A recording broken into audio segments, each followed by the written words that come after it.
উত্তর কোরিয়ার পারমাণবিক হুমকি দিন দিন আরও শক্তিশালী হয়ে উঠেছে।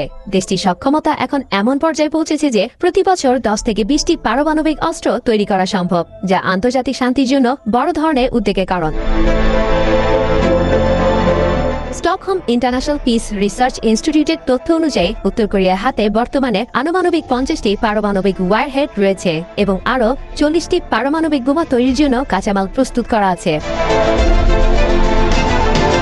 সোমবার এই বিষয়ে সতর্কবার্তা দিয়েছেন দক্ষিণ কোরিয়ার নতুন প্রেসিডেন্ট লি জে-মিয়ং। উত্তর কোরিয়ার সঙ্গে কূটনৈতিক সম্পর্কের কথা উল্লেখ করে লি জে-মিয়ং বলেন, নিরুৎসাহিত ও নিষেধাজ্ঞা প্রয়োগের পরও উত্তর কোরিয়া পারমাণবিক অস্ত্র তৈরি অব্যাহত রাখে।